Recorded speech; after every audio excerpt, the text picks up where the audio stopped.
Call, please. Vice Chair Burns, Present. Commissioner Devine, Here. Commissioner Garsavanian, Ex officio Jaburian, Present. Commissioner Tashjian, Present. Ex officio Yegiayan, Here. Chair Miller. Here. Thank you, Ms. Powers.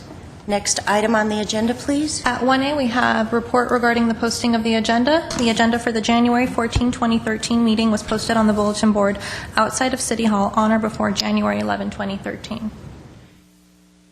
At 2, under introductions and presentations, we have the first of the 2013 Spirit of Women theme of human trafficking, and here to present is Anna Cho Fenley from the Office of State Senator Carol Liu.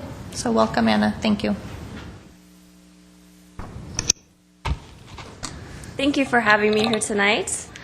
I'm here to present to you a multi-billion-dollar industry, the second fastest growing criminal enterprise after drug trafficking, a 20 to 30 million estimated victims worldwide, a topic that is affecting your communities, your schools, and most importantly, your residents.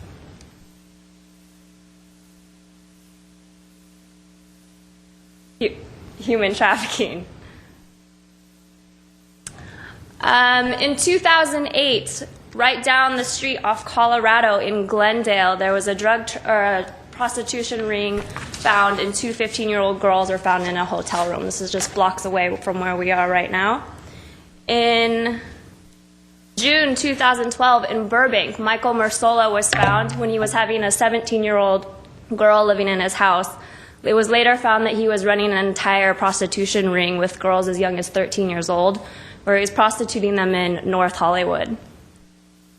In August of 2012 in the Inland Empire, there was another prostitution ring found where the pimps were prostituting young girls and then were also having lead prostitutes to do their recruitment for them.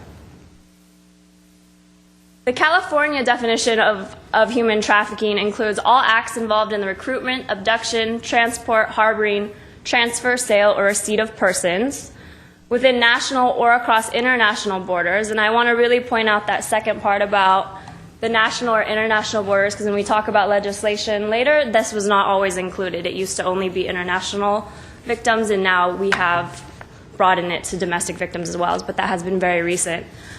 Through force, coercion, fraud, or deception. This is also very important to note because the stigma is often that these girls are kidnapped or just taken off the street.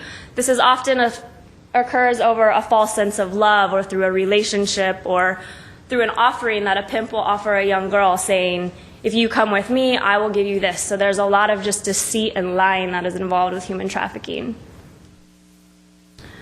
So first I want to talk about the difference between smuggling versus trafficking. Smuggling is the idea that it is consensual. So smuggling includes if I'm an illegal immigrant and you help me get across the border, that's consensual. But what often happens is as soon as they get into the country, that's where the coercion and the fraud and the deception occurs. So what started out consensual quickly turns into trafficking and something illegal. So when we think about this, we often have to ask ourselves, what is your worth? And also this idea of privilege and the power of choice. And so how we think of how we have the privilege to decide on our own, we have to remember that not everyone has that choice.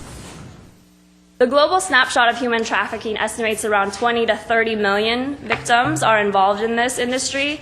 Labor exploitation is the highest on the global level. I will get into more on the local level, and you will see that sexual exploitation is more prevalent in California in particular. So here are some statistics for you. 4.5 million would be involved in sexual exploitation, and this can include anything from prostitution to cyber sexual exploitation to obviously child pornography and all the things that you guys have heard about. This is a map of the trafficking routes. The red would indicate countries of destination. So the U.S. on this map is pointed out as a country of destination. So what that means is we are not necessarily exporting a lot of Americans, but a lot of immigrants are coming into our country. So a snapshot of California is a little bit different than the global snapshot, because what they found in this last year from the Attorney General's report is that 72% of the victims found in California are actually American citizens. So this is a huge statistic for us to find in terms of negating that idea that this is an immigrant issue or this is only happening over there or abroad or in other countries. Again, I noted earlier that in California in particular, sex trafficking happens to be the highest, and then labor trafficking is the second at 23%. The other 21% would be things like domestic servitude. These could be something as simple as housework, but then maybe the person is not ever given a day off. They're working 20 hours a day and essentially have become that person's slave. This is another report in human trafficking in California. There were 1,869 calls made to the human trafficking hotline, which is a pretty big statistic considering this hotline has not been out very long. You can go to the Polaris Project to find how many calls are made I think they put this report out every 3 to 4 months, and you can find out specifically what cities these are coming from and exactly what kind of trafficking they are reporting. So what this looks like is the average age of entry is 12 to 14 years old. So age is a huge trend in this. These are middle schoolers up to high schoolers who are becoming involved in this. Education is a huge one. We talked about a little bit about the power of choice, poverty, homelessness, the foster care system, gender, ethnicity. So if you have a little one of each of these, you can imagine these vulnerabilities will continue stacking up. Social stigmas is a huge barrier in terms of how we look at victims. The trafficking, which we'll get to this next, the Trafficking Victims Protection Act. These laws were set out to kind of reframe how we think about prostitutes. So something really great that a victim once told me was that a prostitute is not a label that you are. Prostituting is something that happens to you. So it's kind of reframing that paradigm that these victims are not prostitutes, but they're actual victims. So imagine if you are a young girl who was in one of these hotels, I'm a police officer, I come to that hotel, and I'm arresting you. Why am I arresting you and not trying to find your trafficker or your pimp? So that's kind of what these laws were set in place to address. However, it wasn't until 2005 that the Reauthorization Act that we actually brought in this to domestic victims as well. So we're a little bit behind in terms of legislation. California has great legislation. However, this just died in 2011. So in terms of advocacy and policy work, this is something we definitely need to get back on Congress's agenda on both the state and the federal levels. So when we're getting involved, we have to look at the gaps in the foster care system. There was a report put out by the LA Probation Department, and it found that between 30 to 40% of the victims that were found were part of the child welfare system. So there are traffickers who are specifically targeting this system and this population of children and trying to recruit them into the industry. Increasing awareness. Obviously, education is power. We just have to talk to our community, and we have to make this known. We have this label called human trafficking, but at the end of the day, this is modern day slavery, so let's call it what it is. Addressing links to technology. They're finding a lot of links in terms of cell phone use, how we use the internet. No one knows how to regulate this, but we have to start, or else the internet is going to just start being more advanced than we are. Knowing the signs, there's going to be a list of resources at the end of this, and I definitely encourage you to check out all those websites, but certain signs as simple as, the $5 to $10 manicure you go get. Is your person actually receiving that $5 to $10 manicure that you're paying for? A lot of times there's these signs that you can tell, is the person ever getting a day off? Are they, what kind of answers are they giving you in terms of how their work life is or their family life is? There's a lot of signs out there that we can be aware of in terms of also just where prostitution rings are being held and the linkages that we can find through that. And then again, remaining victim-centered. That means using victims as resources rather than looking down upon them. So really asking them, what can we do to support you? 30, 40 years ago with domestic violence, we kept asking, why don't you leave? Why don't you leave the man? Why are you there? And we're still kind of having that conversation with these girls.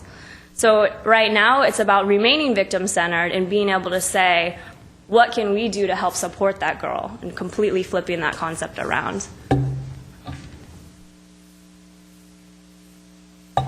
These resources are probably some of the most important. The National Human Trafficking Resource Center, that is the phone number. If any of you ever had a question or any sort of inclination about anything going on, you could call them and they would be able to direct you to anywhere. The Polaris Project they're also the one who came up with this national hotline, but they're also a huge policy advocacy firm. The U.S. Department of State Trafficking in Persons, obviously, they put out the report every year. The Attorney General of California is doing a lot on this topic as well, so making sure that we align our efforts with her and her office will be the most effective. And then obviously the United Nations Office on Drug and Crimes obviously has a lot of information out there too. If you notice throughout my slideshow, you'll see some little photos. Those were all taken by some research efforts I did in the Philippines this last summer. So I'm currently involved in human trafficking on both the local and the global level. So those are kind of two different conversations, but also very connected. So if you have any questions, please, I invite those at any time. I gave you a very brief overview. So if you have any questions, yes. I have a comment for you. Anna, thank you for coming. I want to just draw the circle around this and really identify that the Commission asked you here this month because it's Human Trafficking Month, and we're so pleased that you were able to put together these resources, and we know that you are a valuable asset in the community, especially working in the office of Senator Carol Lewin for the city, right here located in our city of Glendale. Before we open it up to the Commission, could you identify a couple of some of the local statistics when we were discussing this presentation where you talked about the triangle related to the airport? Could you say something about that? About transport spots? Yeah, transport, definitely. and then also about the hot spot in Los Angeles. That was really... Yeah, definitely. So the FBI has come out with the 15 highest cities of trafficking, and Los Angeles happens to be on that list in the top 13. But also more disturbing is that California has 3 of the top cities. We have Los Angeles, Sacramento, and San Diego. So it's kind of this triangle. Sometimes Sacramento is not included in that triangle, and they focus more on Los Angeles, San Diego, and Las Vegas because it's very easy to just kind of move people around in that little space. That last article about the Inland Empire, a lot of the times they keep the girls or the boys in the valley maybe, but that's not necessarily happening out there. They're transporting them to maybe South Central, Long Beach, Sepulveda Boulevard, these places that have high areas of trafficking.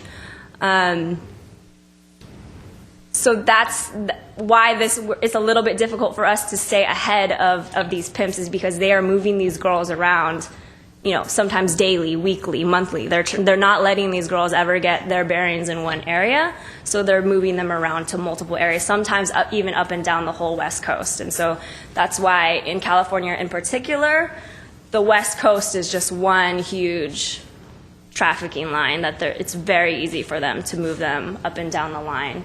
Other forms of moving, it would be, ships, crates, ports, airplanes, anything you can think of. So then it becomes an issue of also educating the people who are working at airports or who are working, there's some organizations that are working with trucker stops actually, because these pimps are actually going up to truckers and saying, will you take this person with you, to whatever city you're going to. It's becoming that easy. So really outreaching at those hot spots as well. Commissioners, question?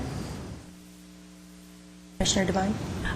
Anna, can you tell us a little bit about your work in the Philippines? I know Glendale has a huge Filipino community.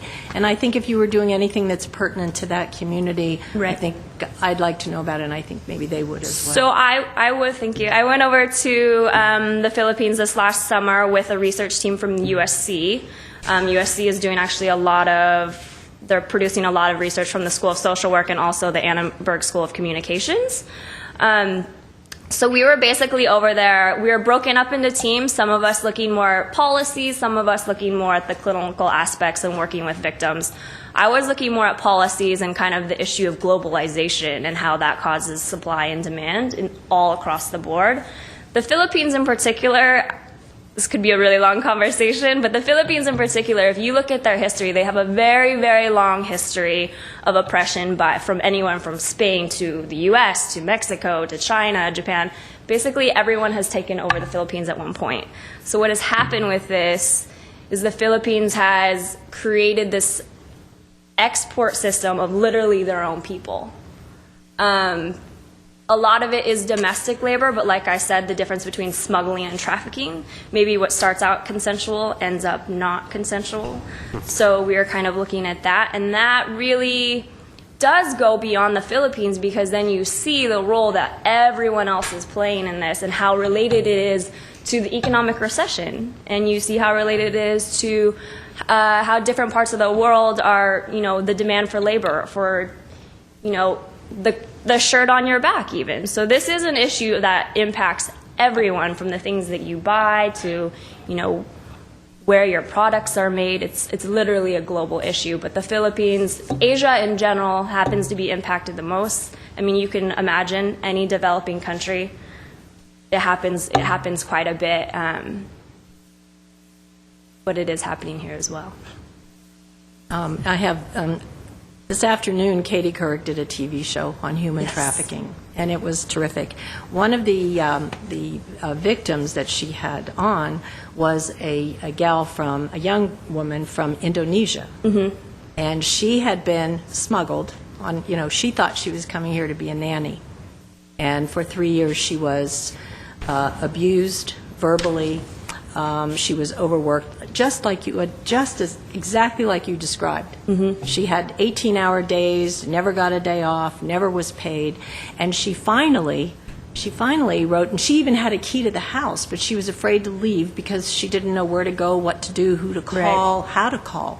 So what she did was she wrote a note and passed it to the nanny next door. And on the note, she said, "Help me." And the Commission has done several human trafficking forums, and that was one of the ways, the methods of these victims getting help. You could be at the grocery store at Vaughn's, and they could pass you a note, "Help." And so it's real important for the community to know who to contact and what to do if that happens. Absolutely. I noticed that on your resources, is CAST on there?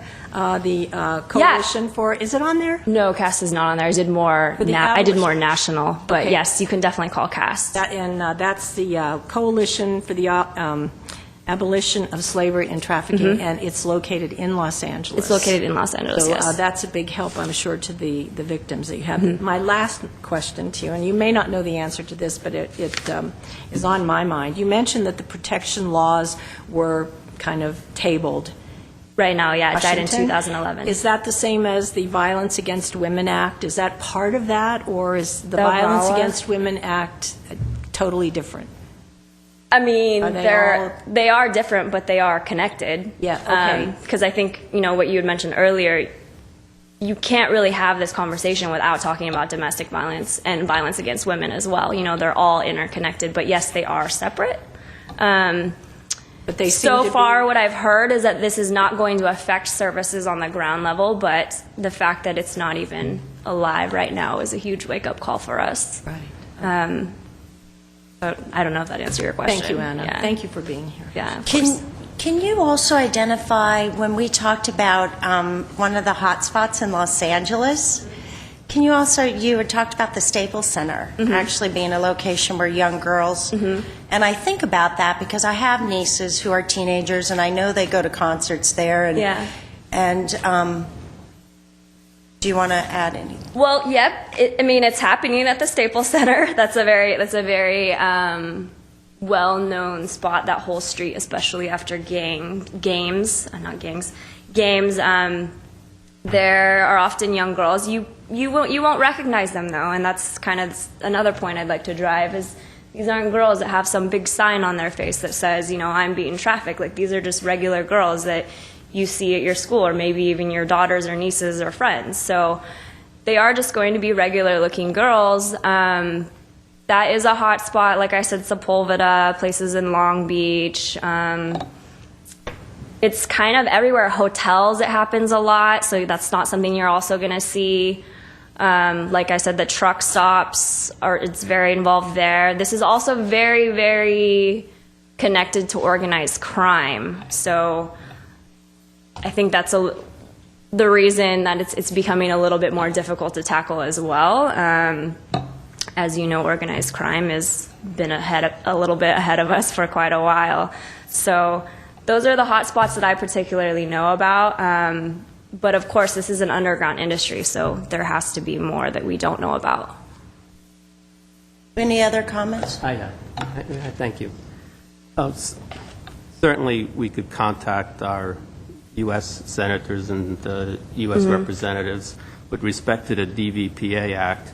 And certainly, we could contact our state legislators with respect to state legislation. But what can we do on a local level here in Glendale or the surrounding areas to, as you said, to increase awareness, education, knowing the signs? What is it that we could do on a local level? Now, I understand that a couple of weeks ago, Seroptimist had some type of an event in San Diego to make the community aware of what's going on with respect to human trafficking.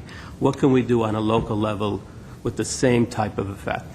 Education. That's always my answer on that. On the local level, it's about mobilizing and getting your community together and really empowering your community to be part of this movement as well. And definitely empowering the youth about this issue for young boys, really getting into the cultural, social stigmas of this issue, about how we talk about women and how we talk about little girls and what it means to be a man and how those little boys talk about girls. This is happening in our schools and nobody knows how to define it, because maybe a young boy is not pimping out a girl for sex, but he may be putting pictures of her online or bullying her in some other sort of way, or asking her to do other sexually related favors, but then the girl is saying, oh, well, I didn't have sex with him. So really educating your youth as a prevention effort to get into these topics that maybe we don't want to talk about, that are uncomfortable, and really talking to the parents about it too and educating them. Cyberbullying and cyber trafficking is very huge right now, and it's not something any of us know how to talk about. Something akin to like an educational forum at a school or something similar to that, like a library or something, to make at least our community aware of human trafficking. Right, and I don't think, this topic is kind of intense, right? So I don't think we need to go and scare our kids, but I think that there are other topics related to this that we can talk to. So I'm talking about empowerment, making decisions, more leadership roles, things like that. Like you can still instill these values and these characteristics in your kids without giving them the sensationalized scare tactic of human trafficking, right? And perhaps if we do something like an educational forum, you can be invited to speak at that forum. Yeah, I would love to. Hopefully Ms. Powers would make that arrangement for us. Well, I also think when you look up, just to add to some of the local pieces, I was going to save this for my comments, but I'll just, it seems more appropriate now just to identify a couple of things. Because this is Human Trafficking Month, there are a number of things. If you go on the Coalition Against Sexual Exploitation, if you go on their website, January 14th, starting today, is Freedom Week. And there's a whole number of events taking place in San Bernardino. There is a walk that's happening later this month. Both Anna and myself attended this weekend in Pasadena. It was put on by ECPAT, in child prostitution and trafficking, and they also have a whole host of things, including something that I'm going to give to each commissioner, where you can, if you support that you're a responsible traveler, you can actually hand these out at local businesses that you go to.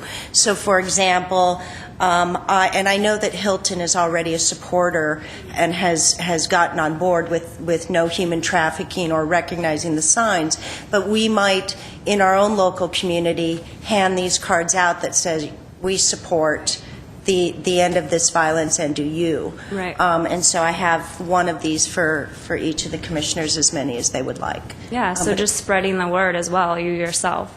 And lastly, I think what was most compelling, just to add on to what Commissioner Devine spoke about when the show with Katie Couric, I wasn't able to see it.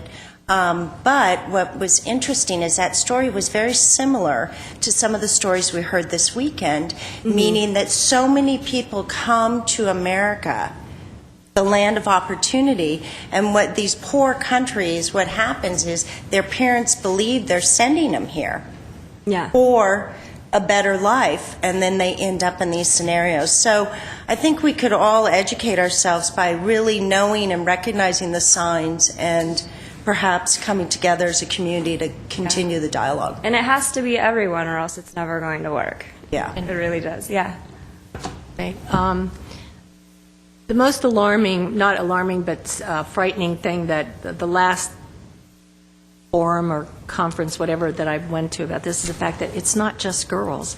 It's becoming a big, big problem with little boys, that they're being trafficked as well. And so, and the other thing that strikes me is the fact that, you know, when I first started on this commission, we always had forums and events for women, and it seems now that it's starting to become, we have to go and educate the teenagers, the middle schools, the elementary schools. It's the kids now that we have to get to early so that they don't become victims of this sort of crime. Right, and that's kind of why I added this. It's not working. The slide back when I was talking about our next steps of looking at the linkages between technology and human trafficking. If you think about how kids are sharing information these days, this is why we need to be ahead of it, and we need to talk to them. How they share information is so much more advanced than any of us ever did. So that's why we need to stop going against it and start being a part of it. There's so many triggers or risk factors or signs that are happening in early stages of youth and then maybe might perpetuate into something else. There was a girl, I think a few months ago from Canada, who killed herself because of cyberbullying. I mean, to us, we're like, how could that happen? That doesn't seem like anything. She never even saw this person in real life. But it was something as simple as someone online who she'd never met sending her threats that he was going to do this, this, and this to her, and she actually ended up killing herself. So it's kind of, you know, how many kids are going to have to go through that before we say, okay, we need to regulate the internet just as much as we do our own highway systems. You know, it's an information sharing system just like anything else. So that's why the linkage between technology and human trafficking definitely needs to be discussed now. And how, you know, you went to the Anti-Youth Bullying Summit. You know, that was a great platform for that kind of dialogue. Anybody else? Any comments? Well, thank you. Very timely and important topic that we hope continues the dialogue, and we very much appreciate you coming. And my email's on there if you have questions. Thank you, Anna. Thank Talk you. about this forever. Not an easy topic, so thank you. Next item on the agenda? At 3 is oral comment. Discussion is limited to items not a part of this agenda. Each speaker is allowed 5 minutes. The commission may question or respond to the speaker, but there will be no debate or discussion. Staff may refer the matter to the proper department for investigation and report. Thank you, Ms. Powers. We have 2 speakers. First up, I have a card for Sharon Weissman.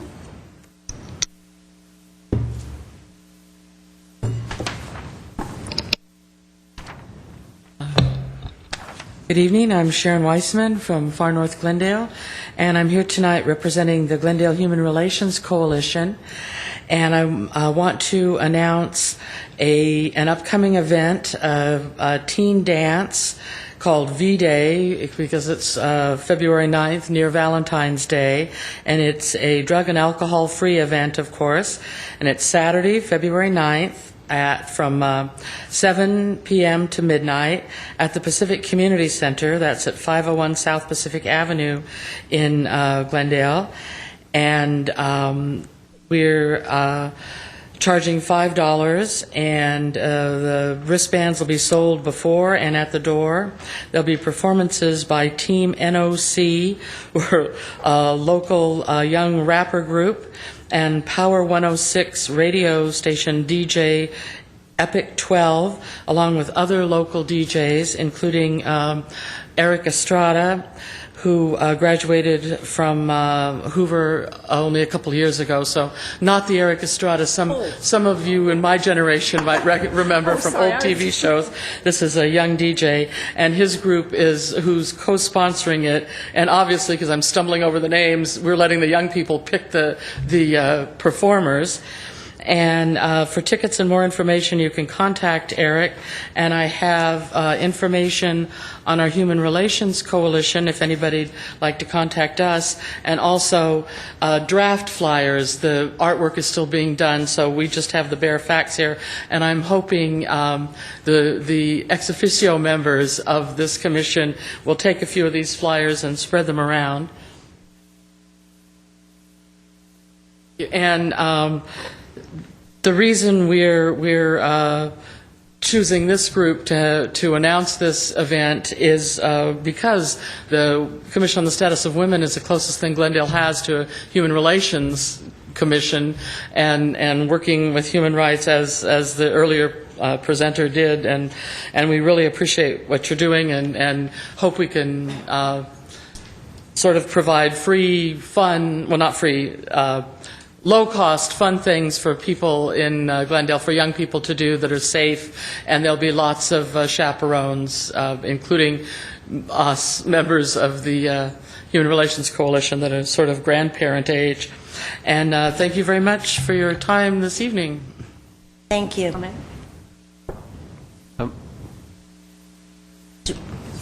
Commissioner Devine, do we comment?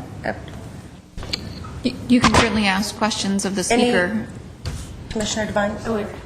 I just wanted to mention that you had one of these dances before, and it was a huge success. How many kids did you have at that last one? The Human Relations Coalition sponsored a dance at Giggles nightclub in June, where we had 230-some students from mostly Hoover and Glendale, but some from Crescenta Valley, and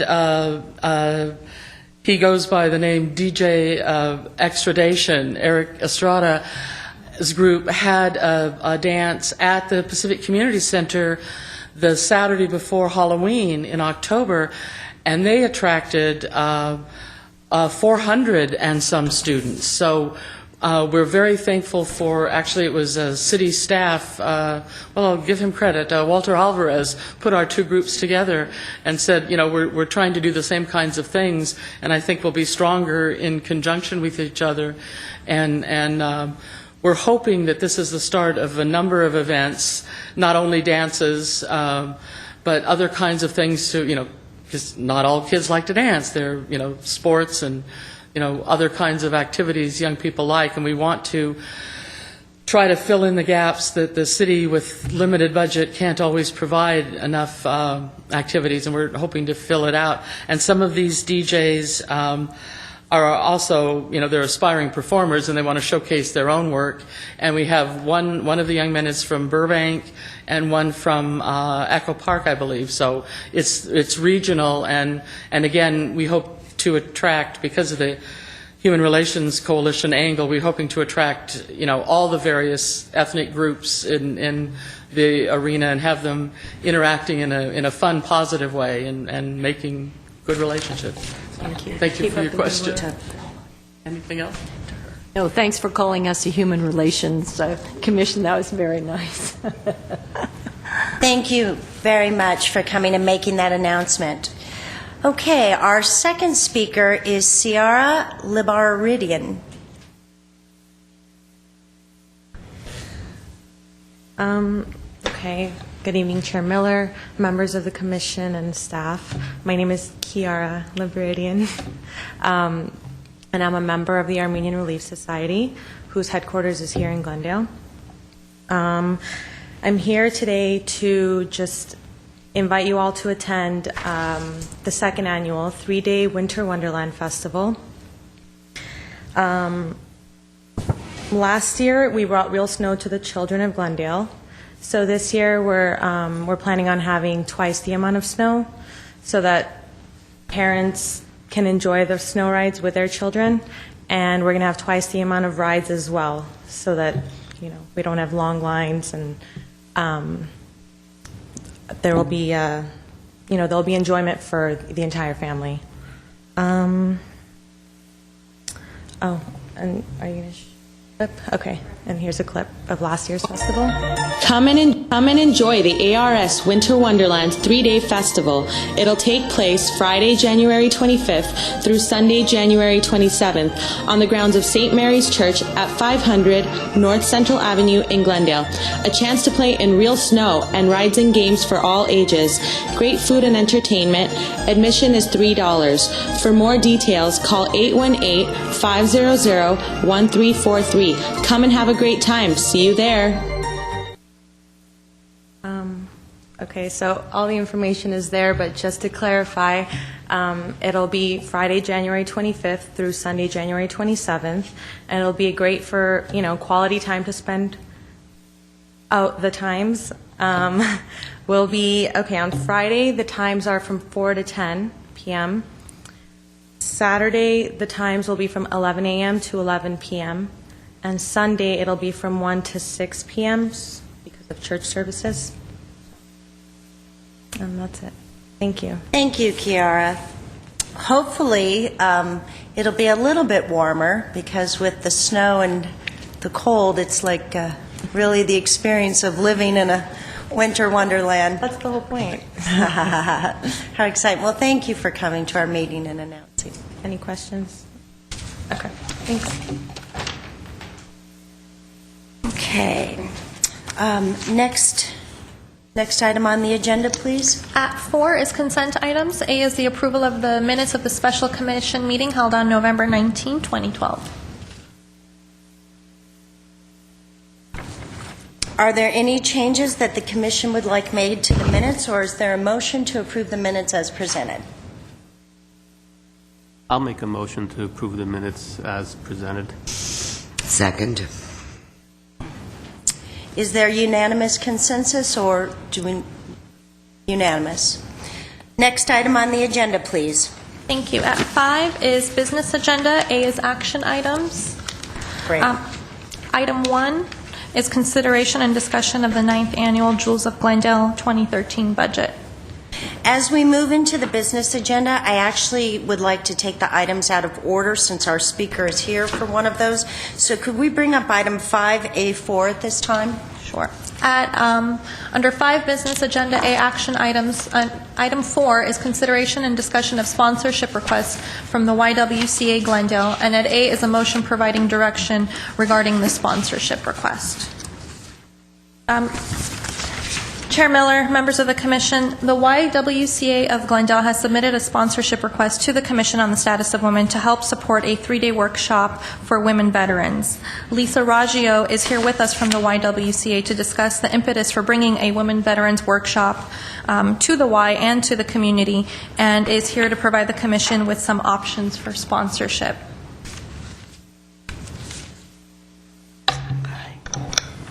Chair Miller, Vice Chair Burns, Commissioners, ex officio Commissioners, I just want to take a quick moment to thank you. As I heard the previous speaker, the subject matter in which you deal with and the YWCA Glendale, as well as national and international, deals with can be very hard and troublesome issues as they affect and pertain to women. And for all of you to be dedicated in the way in which you are is to be commended.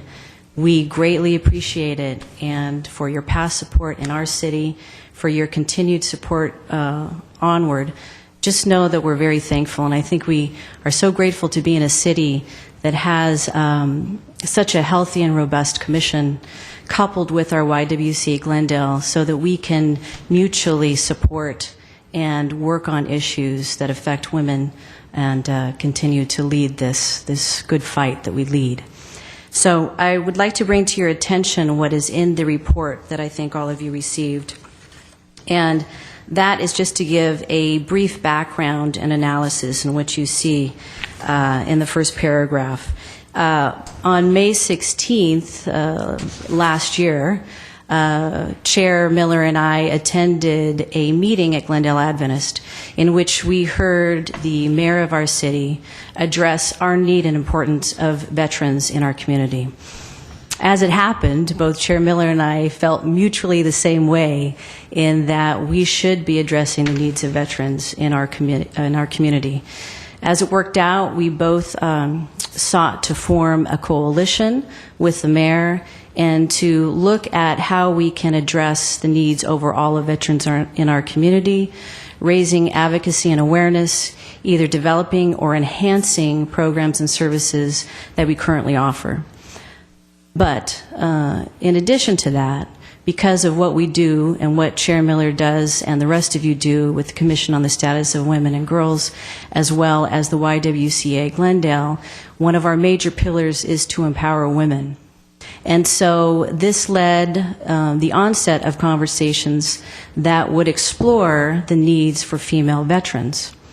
And to date, we've been able to identify major needs of female veterans, not only in Los Angeles, in our geographical area, but nationally. It's multi, what we can be doing for female veterans. So much so that the research and development that we have gained at the YWCA has led us to bring to the attention of our national YWCA office what we could be doing and proposing some things that would aid and help our female veterans. One area we definitely identified is in the area of sexual assault. And that deals with something called H.R. 35, the STOP Act, which was created by Jackie Spears about a year and a half ago, and it remains stagnant on the floor and is awaiting progress for that. But that's one of many areas that we could be addressing. And so we're happy to say that the Veterans Coalition is about 6 months strong now. It has broadened its scope with the people in our community that address veterans services and needs. We are developing subcommittees that will focus on just events in our community and also looking at specifically female veterans' needs.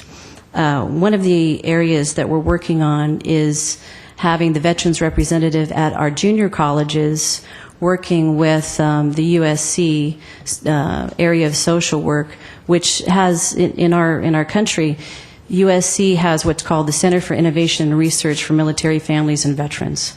And it's one of the only schools in the country that focuses on a study exclusively for veterans and the study of them in military families. So we are coordinating with them of what we could be doing at our junior college level, and that's just one area that we're looking at. In the initial conversations that Chair Miller and I had, it led to a subsequent outreach to the Deputy Secretary of Women Veterans Affairs, Lindsay Sin.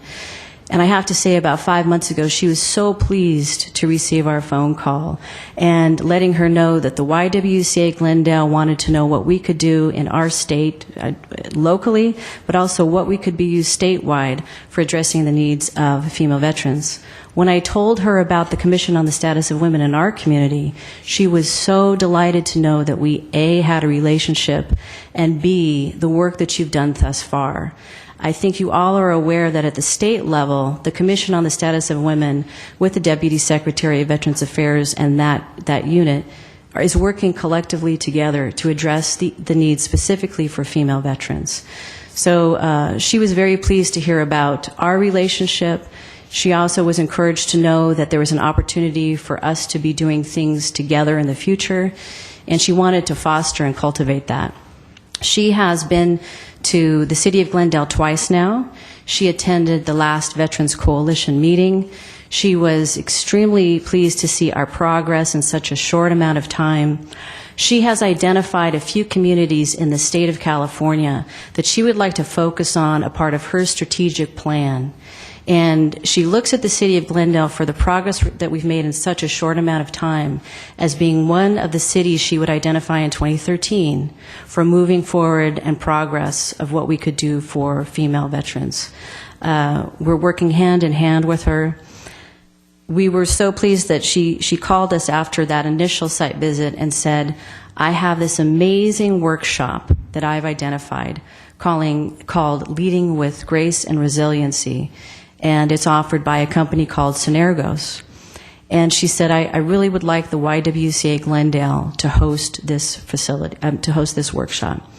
In addition, she was encouraged to know about any opportunities that there were for the Commission on the Status of Women to be a part of that, because as we've identified, there's a natural marriage there between, I think, both of our organizations for what we have done and what we could do. So she's been a pleasure to work with, and we will continue to do that.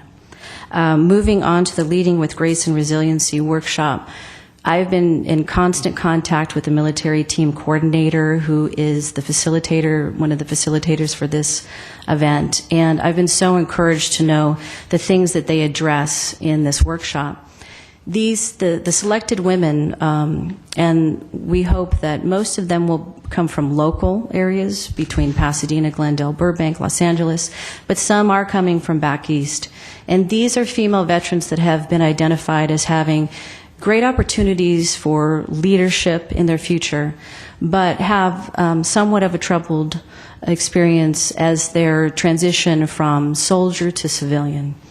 And the things that we've identified with female veterans in their history, as I stated, as you see the statistics as it relates to suicide, as it relates to homelessness, as it relates actually to sexual assault, these are really areas that they need help in an intense workshop for them to move on and purge to some degree what they've experienced, but refocus and create a vision statement for their own personal lives.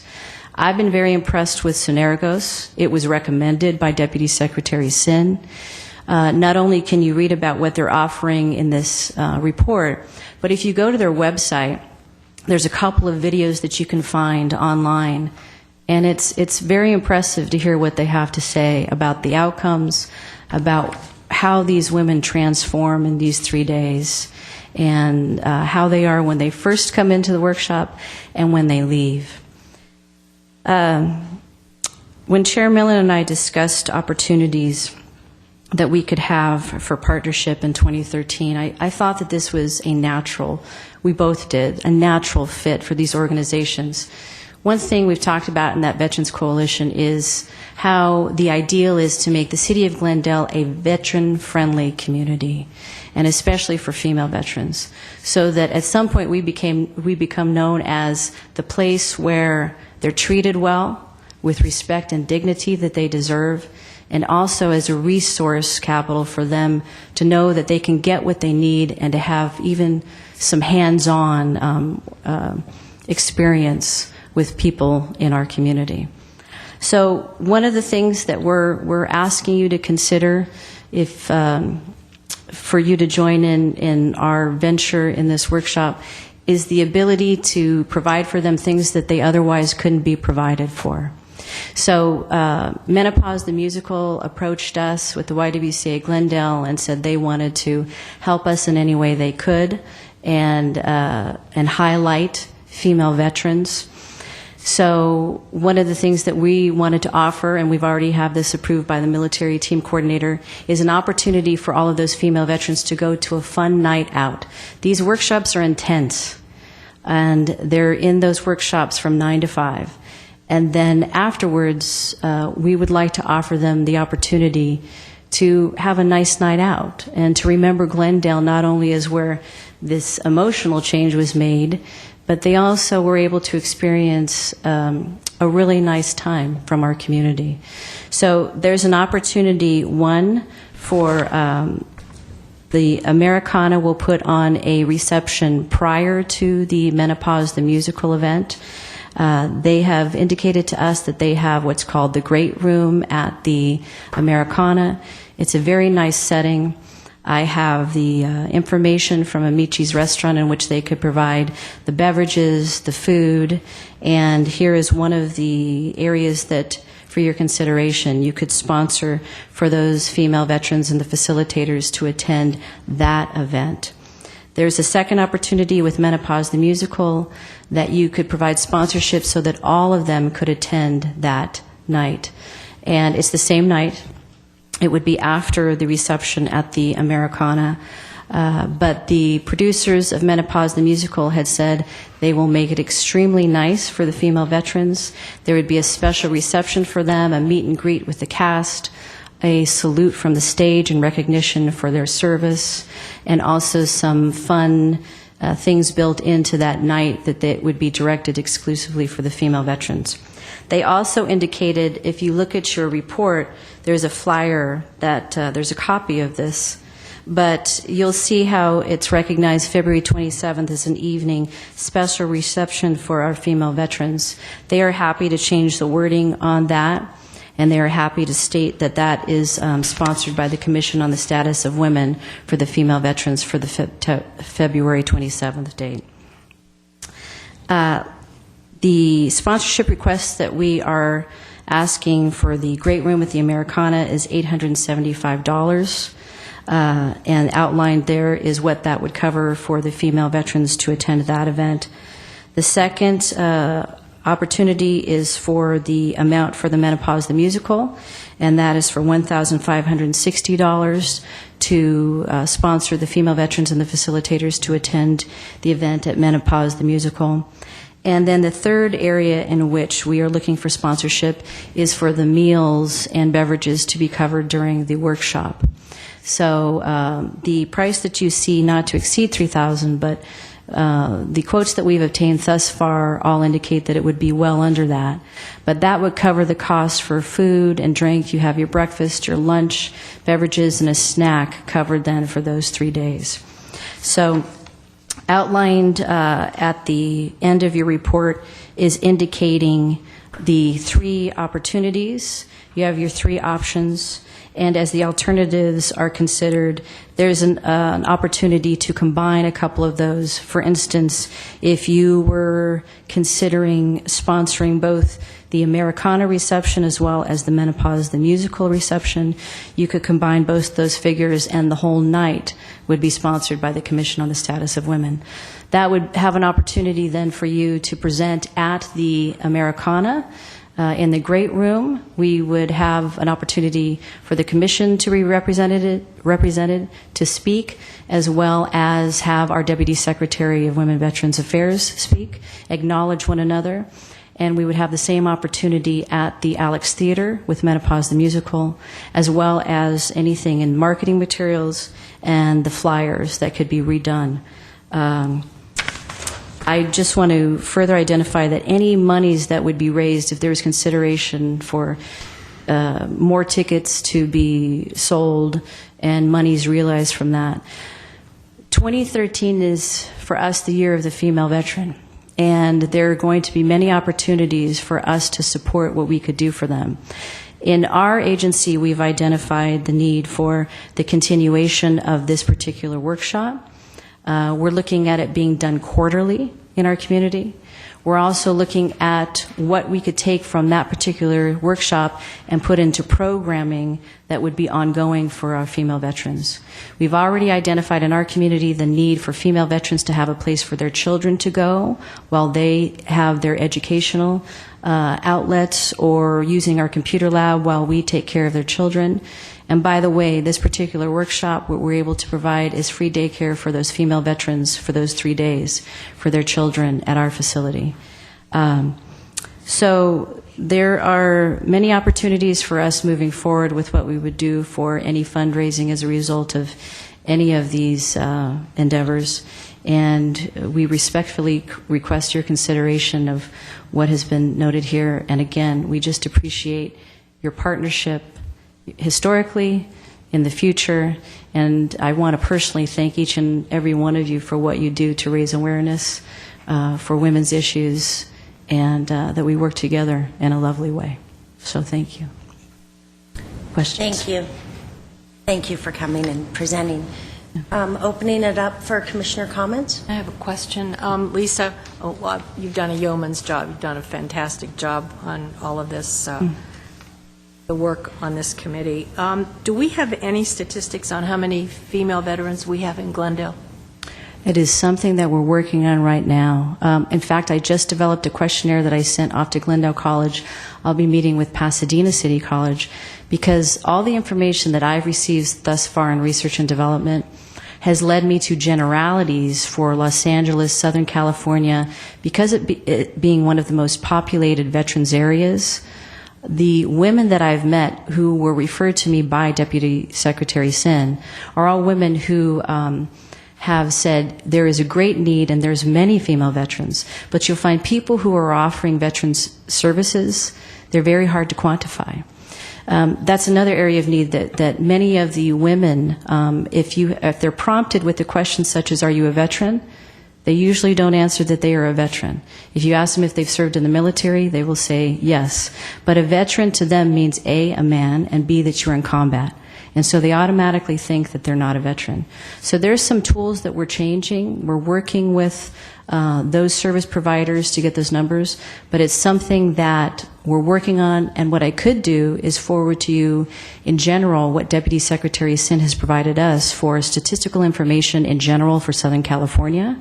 And she addressed at that Veterans Coalition meeting that what she's working on is a map that would look throughout the state, but Southern California, where you could click and drag over it and it would show you numbers identifying female veterans. But it's all a work in progress, other than a soft idea. I can tell you this, Pasadena City College has been able to identify 200 female veterans, 700 total female veterans.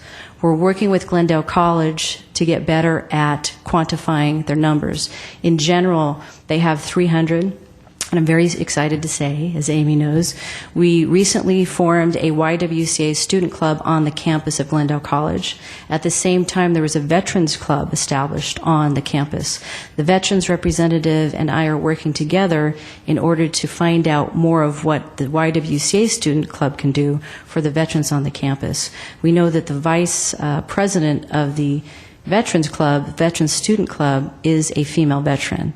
And so we're hoping that she will be someone we can connect with to grow our numbers from the junior colleges. But it's a work in progress, and we know that it's substantial, but we don't have the means to quantify it at this point. I have a quick question. Yes. Thank you. Who are the 27 women that make up or who will participate in this workshop? Are they all veterans or veteran-related individuals? They're all female veterans. They may be a female who was in a military family. She may be a spouse of a veteran who has had a hardship, and they feel that this particular program would benefit her.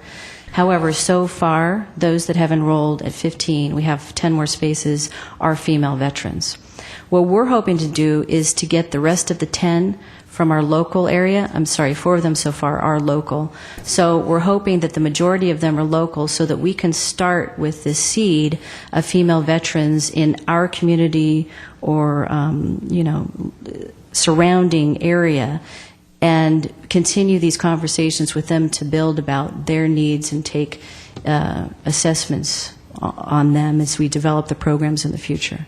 Okay, what was done by the YWCA to reach out to veterans locally, to say, hey, listen, this is what we have, why don't you participate? Mm-hmm.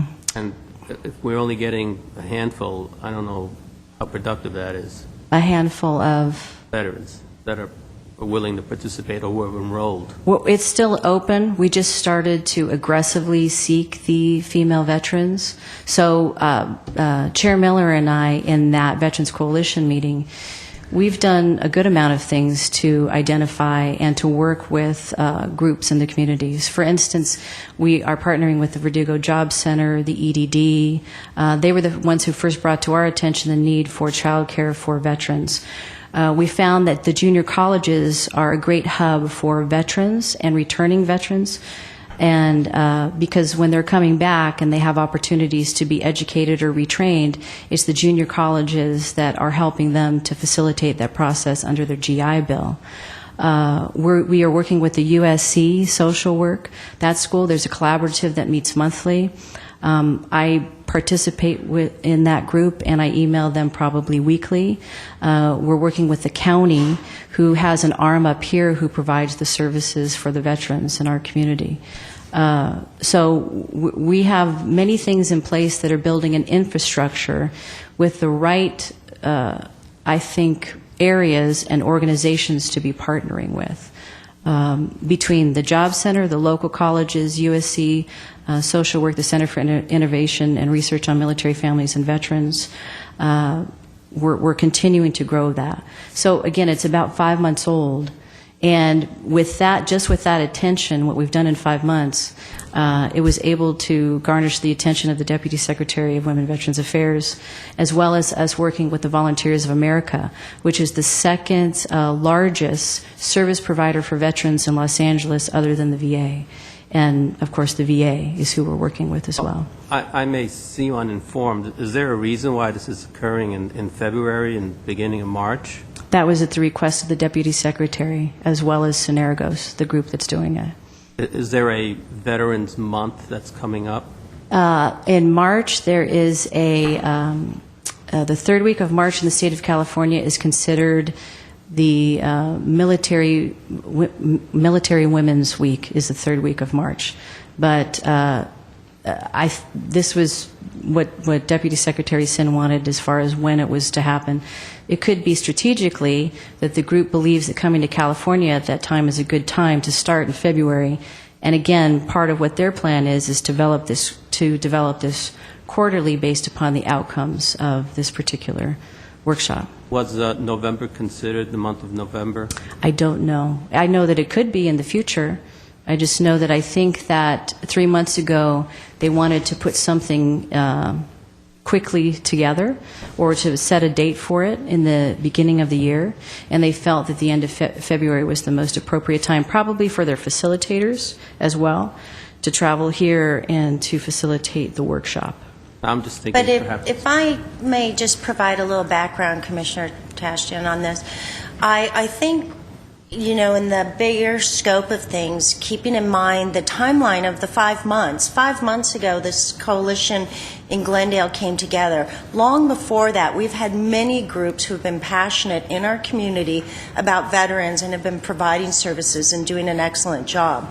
What this coalition has allowed us to do, and especially with a lot of the leadership of Lisa at the YWCA, is to really bring all those groups together at the table. We all represent different areas that we're passionate about as it relates to the veterans. But what's happened is, in 5 months, we have Lindsay Sen looking at Glendale, which is huge. And we have this workshop that is potentially going to be offered quarterly. We, as a commission, have the opportunity to be involved with that and to support that. And I think that, you know, as we think about the consideration, do we want to, in the interest of moving along, do we have any comments or want to talk about the suggestions that have been put to us in terms of how we might sponsor? Well, I guess I could start off. I looked at the 3 options. You had mentioned Fun Night Out, and I would think option number 1 and option number 2 would be applicable as opposed to option number 3. So I'm sort of like focusing on the first 2 options. I haven't really made a determinative decision as to which option I would support, or a combination of the options. However, that's right now, just to start off the discussion, is I would focus in on the first 2 options.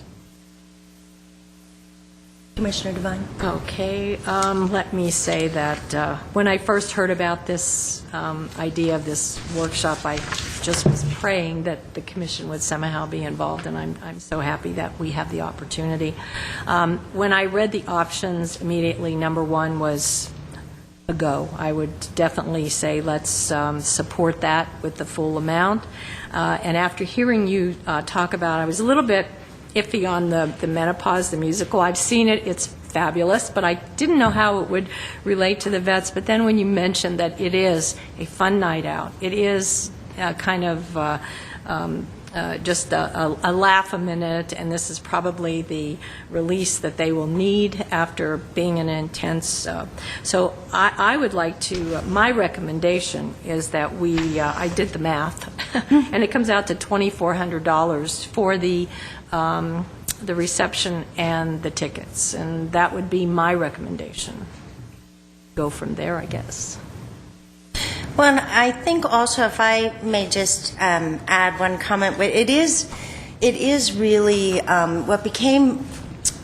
My nephew graduated as an airman in December, and I went to his graduation in San Antonio, Texas, and there it was amazing to me how the simple pleasures in life, such as eating a steak, going to a movie, bowling, all the things that we take for granted every day, these were things that the moment he graduated and he was given a town pass to be with us, those were the things he wanted to do. And it really gave me an appreciation for these simple things in life, and also just a great respect for even more the service that our men and women provide to our country. So when we think about the fun night, I mean, to just let you know what else is in the works is, in addition to this, we started brainstorming on other things like getting their hair done, makeup, massages. I'm not sure if you're aware that Massage Envy has a discount for massages. They're looking as a corporation. So there are a lot of things that what we hope to accomplish is these women will leave Glendale and they'll never forget Glendale. And if we can do it by educating them and having fun, it really becomes just a very exciting thing. Can I make another comment, too, as a follow-up to that? What I didn't tell you is whatever you see here was discussed with the military team coordinator. And when I first started to talk to her about the idea of them going to Menopause the Musical or them having a night out at Americana, she is a veteran herself. She was so touched that we were going above and beyond what is being presented here and looking at ways that we could treat them well and make it nice for them in Glendale. And she was so appreciative that there was even the thought of going above and beyond. And she wanted me to know that she wasn't just speaking for herself. If you stand in the shoes of a veteran, they're not asking for much. They do a hell of a lot for little in return. And so this is something that really touched her. And, as we looked at it, it's a beautiful way to represent collaboratively what we could do for them to make it, quote, nice for them. Are there any other comments? Vice Chair Burns? Option 1, reception honoring women, $875 at the Americana. That reception does not fold into option number 2, reception honoring women veterans at the Alex, $52. It seems to me that... Are you talking about the amount? No, I'm talking about the timing. It does, because you have 5:30 to 7 is the reception at the Americana, and 7:30 is the start time for the Menopause the Musical. When is the reception? It's a reception after. I'm sorry. The receptions that take place at the Menopause the Musical are post the production. So the reception takes place at about 9:10, and they do that because they don't want anyone meeting the cast prior to the production, so they do it post. It would seem to me that it would make more sense financially to look at option number 2 if the lady veterans would like to go to Menopause and have a reception at the end of the show. I cannot see doubling it up. I cannot see any reason to have the reception at the Americana for $875, then go to menopause, and then have another reception following that on the same evening. That seems to me too expensive, and I think I would prefer, if there was going to be anything, it would be an option 2. I'm not sure I'm all excited about menopause as far as letting the lady veterans, or offering this to them. That would not be a choice of mine, but I wouldn't be a lady vet either. So I would definitely. Does the reception at the Alex afterwards provide food and drink, or is it just a meet and greet? It's a meet and greet with the cast. They're two different kinds of, I think they're under the same name as reception, but they really are two completely different things. Well, you're looking at $52 a person for option 2, so it's $1,560. Mm-hmm. And I don't see why that you perhaps couldn't pull in a little bit of hors d'oeuvre and wine at the end, at the reception at the end of menopause.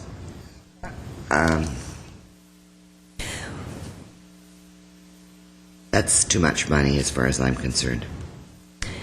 We did have, thank you, Vice Chair Burns.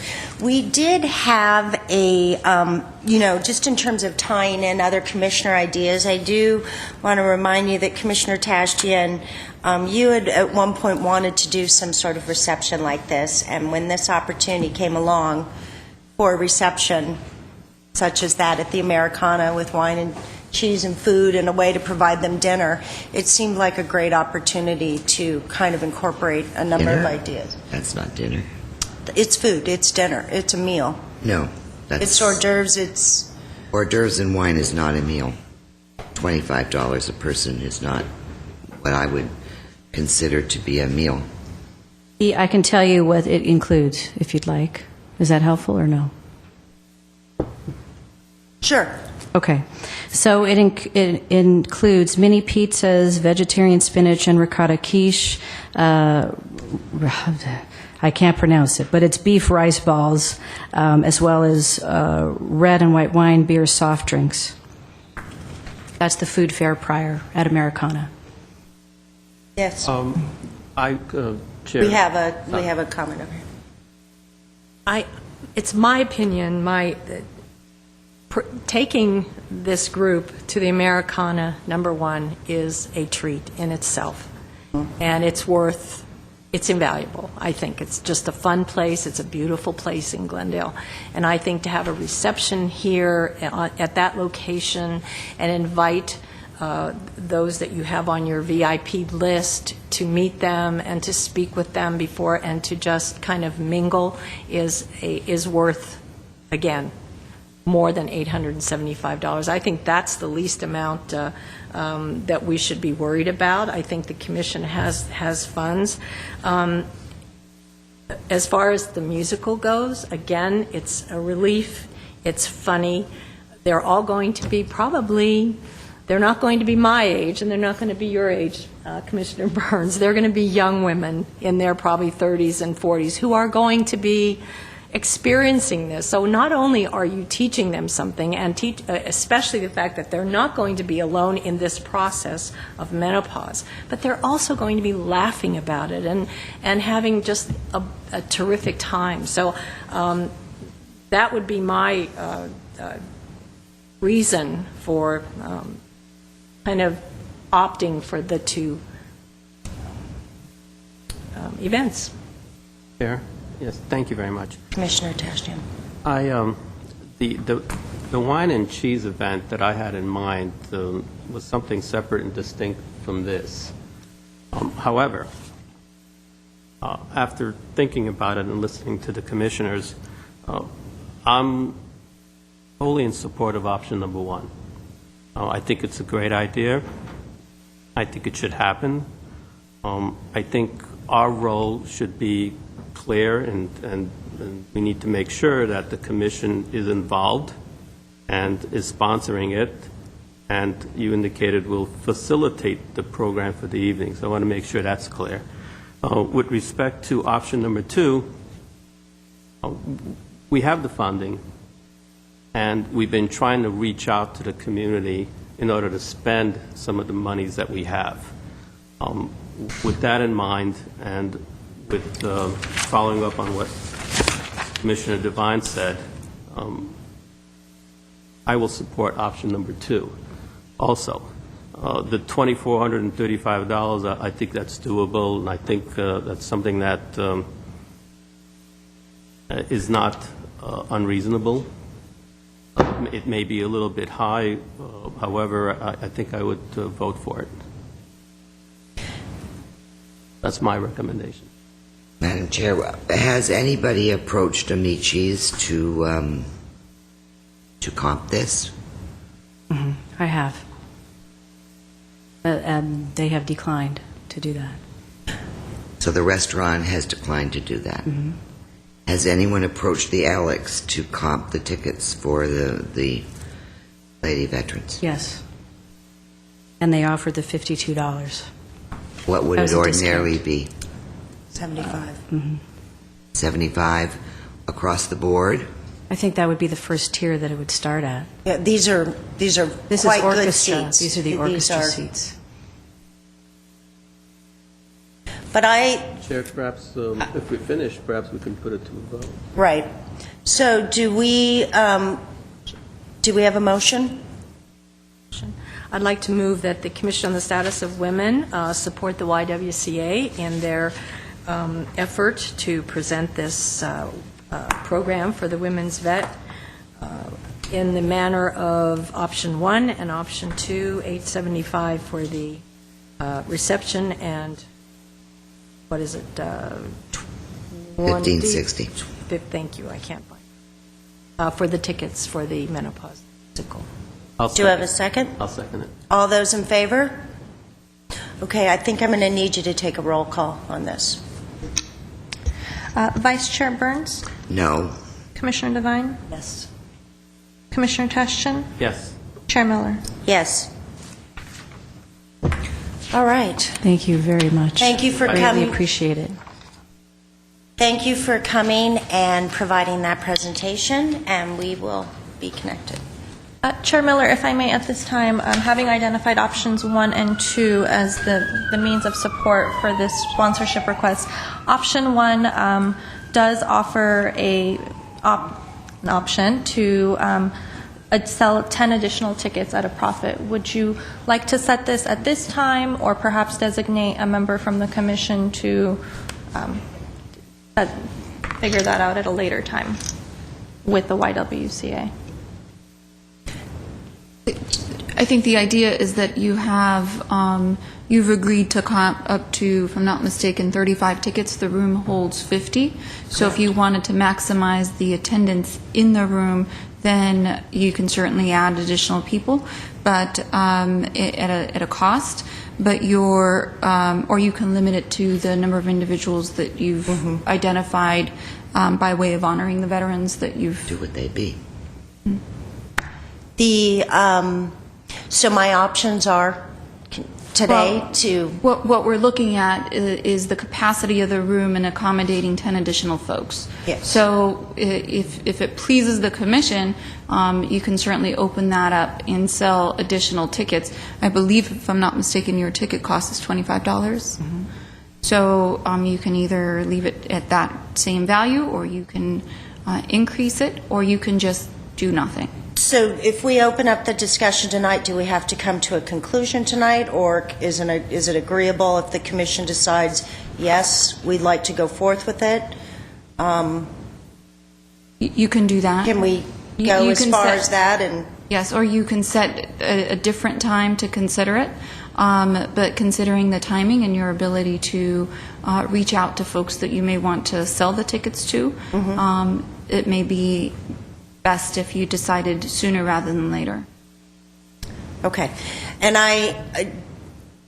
I did run through those numbers in the event and thinking about how many might be left. And I guess, do you have final numbers on the staff from the YWCA? 2 spots?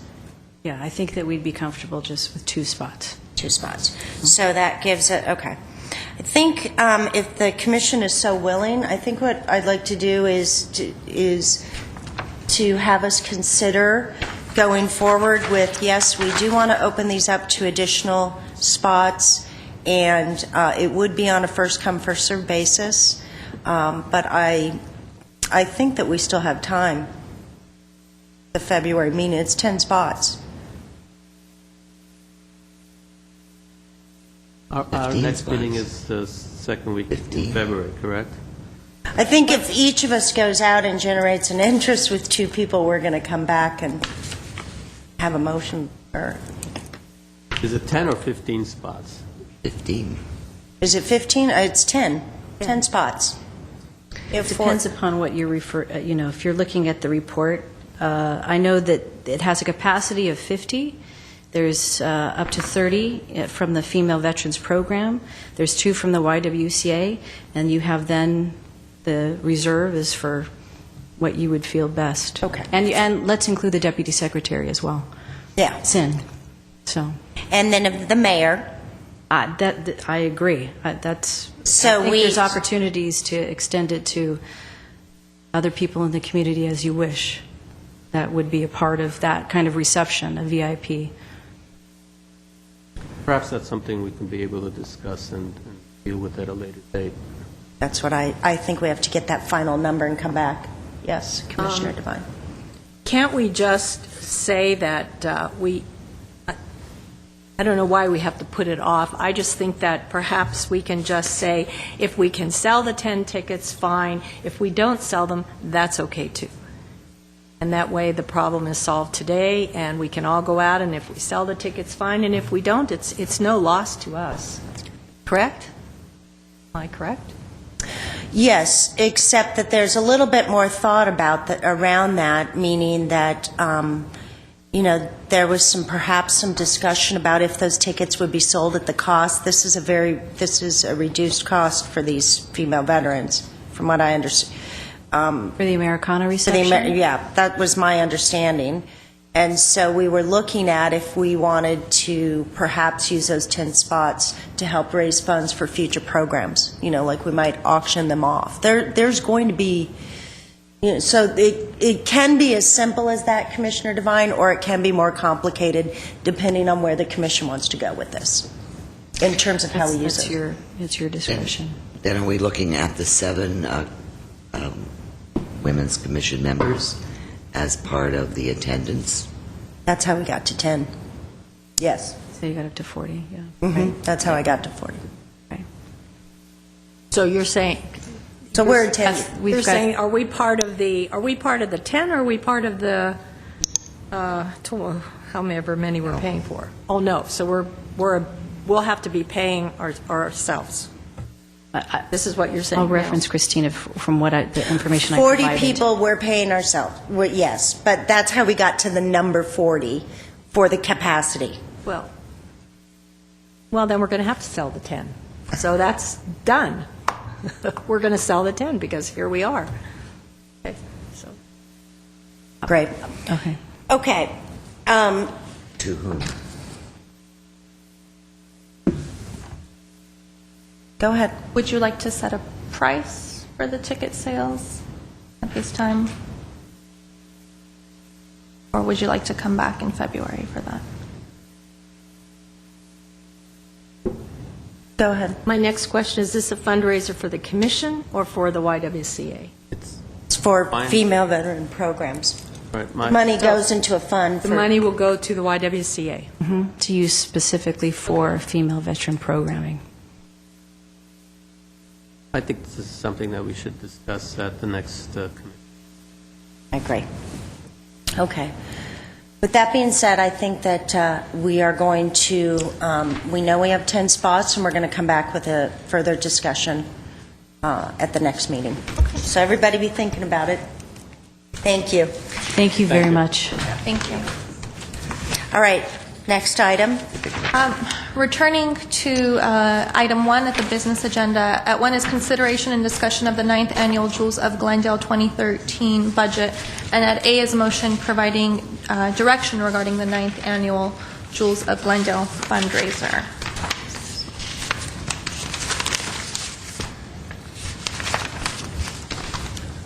of the fundraising luncheon budget. Would you like a brief report, Chair Miller? Yes. Sure. The Commission on the Status of Women's 9th Annual Jewels of Glendale Awards Luncheon will be held on Thursday, May 9, 2013 at Oakmont Country Club in Glendale. The nominations for the 2013 Jewel of Glendale Award are currently open. All interested parties or organizations are encouraged to nominate up to 2 women for consideration of the award. And in addition, for the third year, the Commission will be awarding a GEM Award to a student, and this is a $1,000 scholarship to a student who's engaged in community service that reflects the values and mission of the Commission. Adults within the community are encouraged to nominate students for consideration of this sponsorship.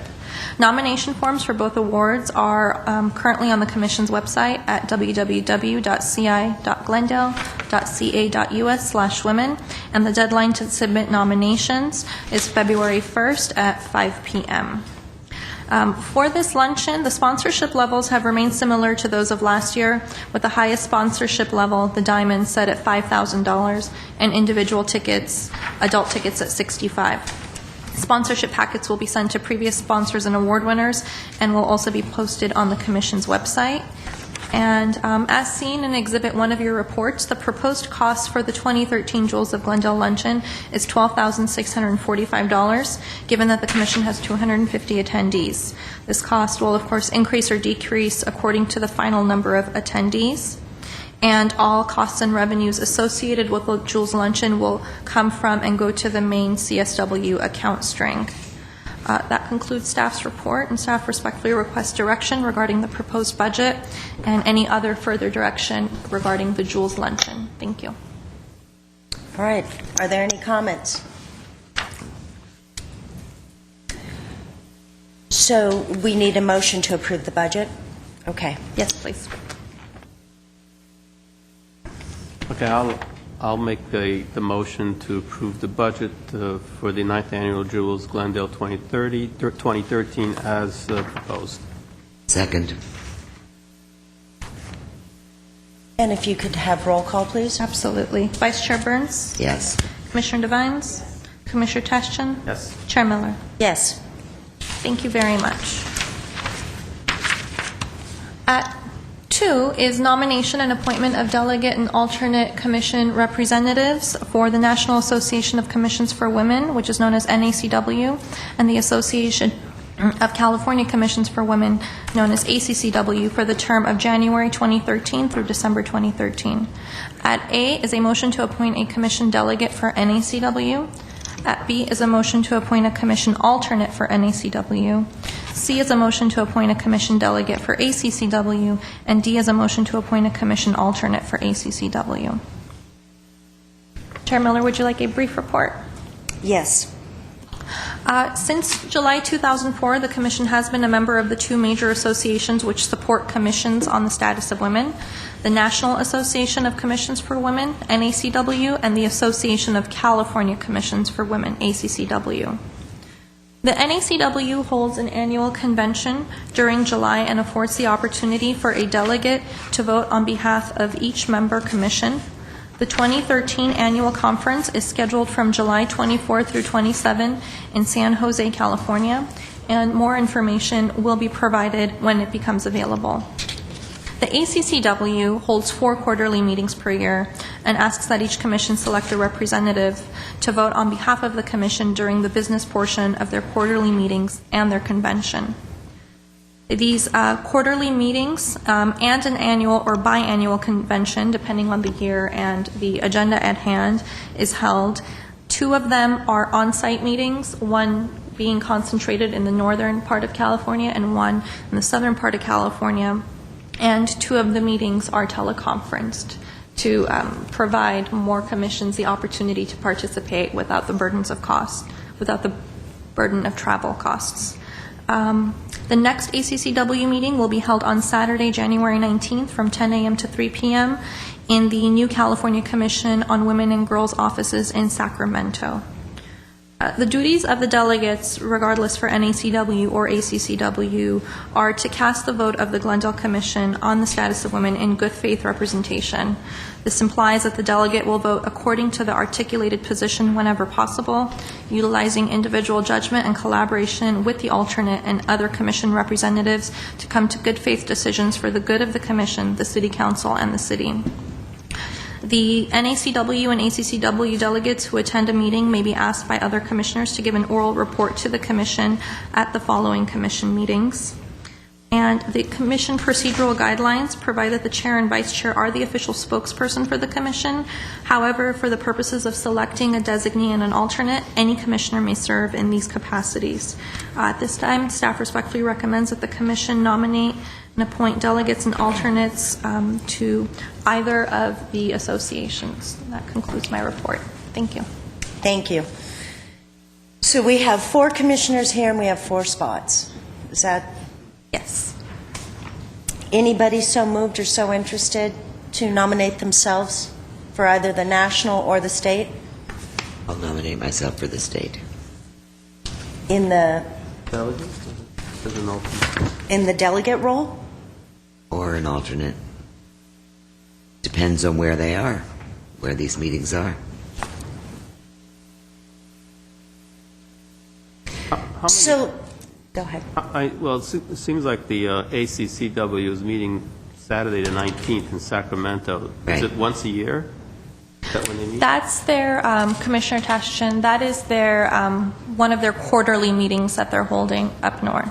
And unfortunately, with the timing of this, is such that it is being held this week, their following meeting.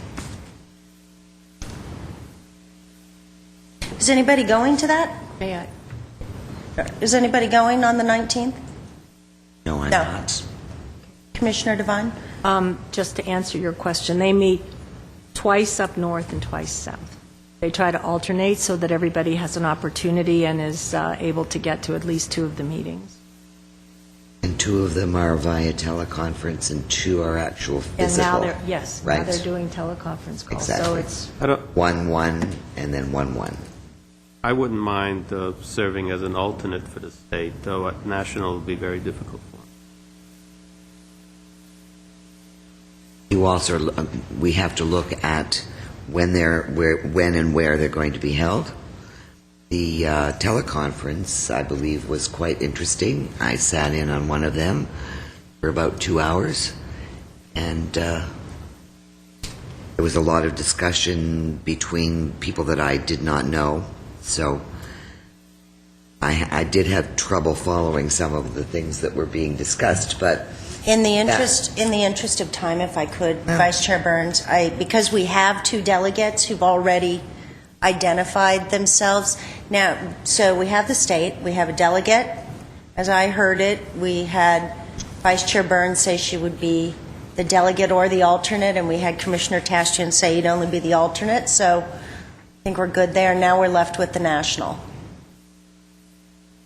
Commissioner Devine, were you? Is this something? So, do we have to fill all the positions today? No, All right. Chair Miller, members of the commission, noted in the new alternative section of your report, the commission does have the option to not appoint any commissioners to, for example, the NACW, if there isn't a commissioner who can make the commitment to travel to the meeting. The commission can still be a member of the NACW and show that support and receive information, pertinent information, when it's available from that association, but does not necessarily have to select a delegate to send to the annual convention. And the national conference this year is here in California. Yes, it's in San Jose in July. I'll volunteer to be the national delegate.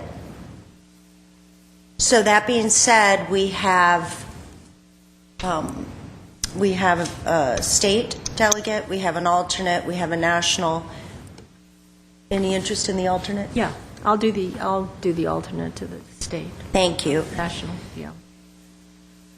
So, do we need a motion on this? Yes, Okay, please. who wants to make a motion?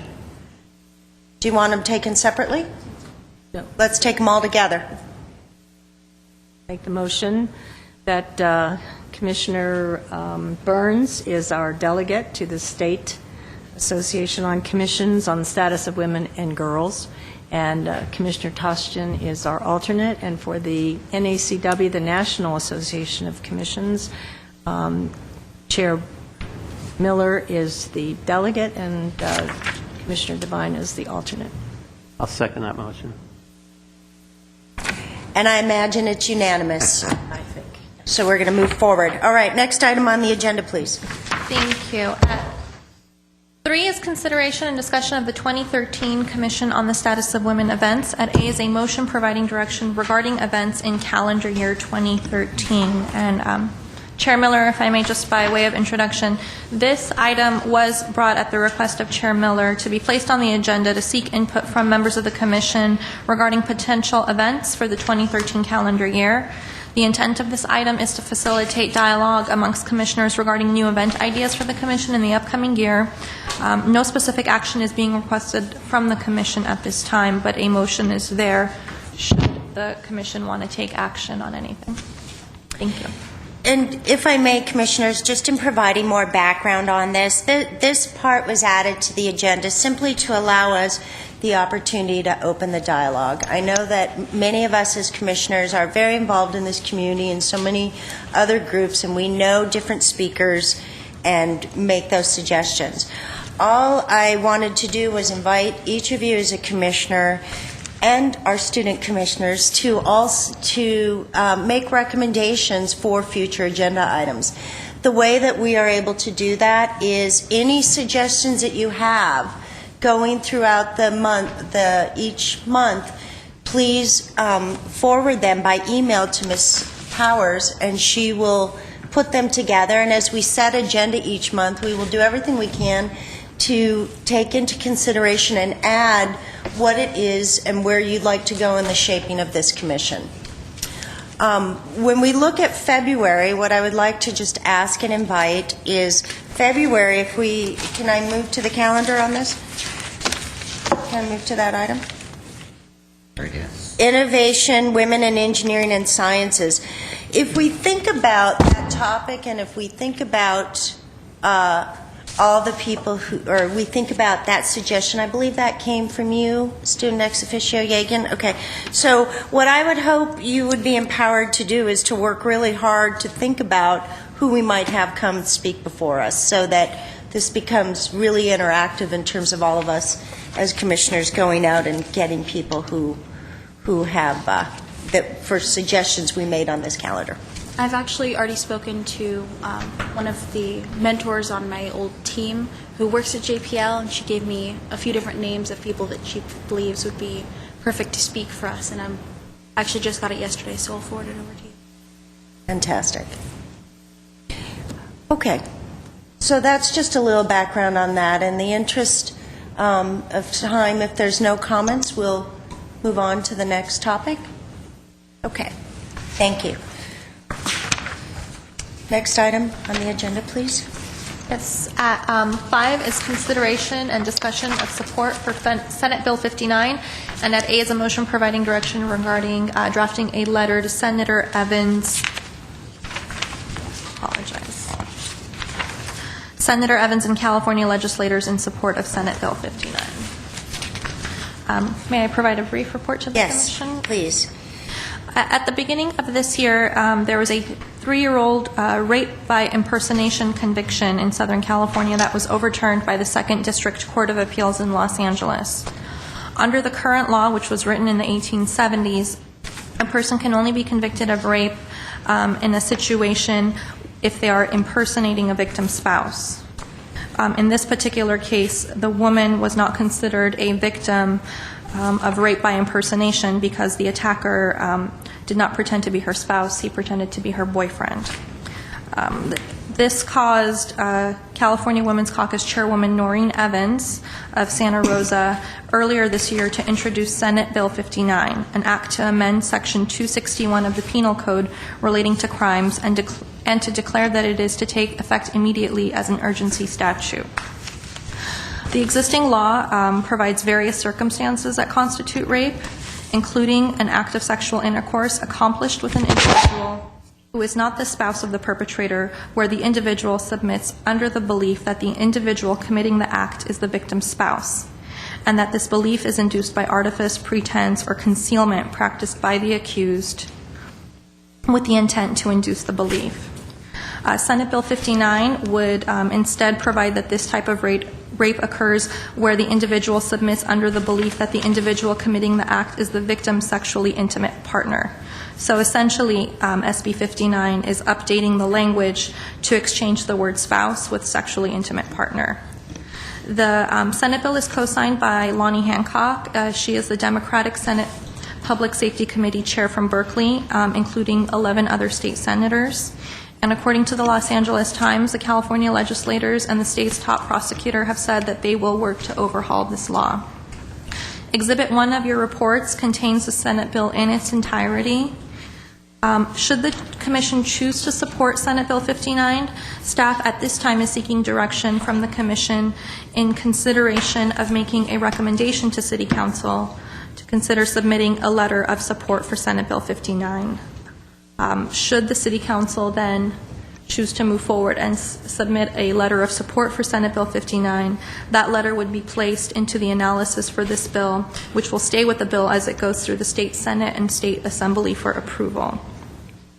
So essentially, the alternatives you have before you remain the same, with just the Commission taking action at this time to provide a recommendation to City Council. I'd be happy to answer any questions. Any comments? Yes, Vice Chair Burns. I would suggest that we recommend to City Council that they support SB 59. Commissioner Devine. I brought this to Ms. Baboumian Powers because over the holidays there have been so many acts of violence against women. And then there was this release. There was Malali in Pakistan. There was the rape of the young pre-med student in Afghanistan. And there was, and all I kept hearing was all of this violence.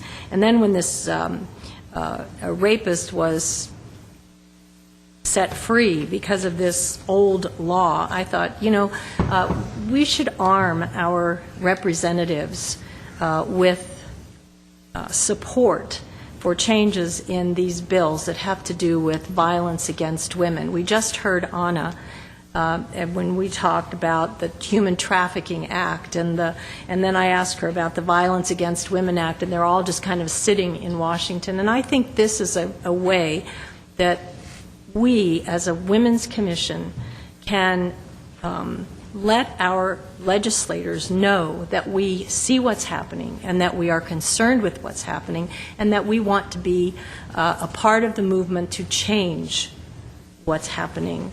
And so I hope that the Commission will vote to proceed with this. But I am anxious to hear from Commissioner Toshton because he is an attorney and he deals with cases of violence against women, and so I'm really anxious to hear from him if he cares to comment.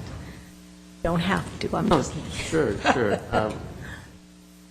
Thank you, Commissioner Devine. A brief comment. Yes. I read the opinion. I think it was a well-reasoned opinion. I think it followed the law. Maybe the law is wrong, but it did follow the law, and I have no problems with what the appellate court did. I think what they suggested was twofold. Number one is try Morales, his name is Morales, for a rape charge because he had sex with an unconscious woman, and apparently went back to the trial court in order for the prosecution to proceed upon that theory. The second recommendation is to go to the legislature. And I agree with you, Commissioner Devine, is that going back to the trial courts and having Morales tried for sex with an unconscious woman is fine, but there needs to be more changes made. And the second recommendation from the appellate court is that the legislature make those changes.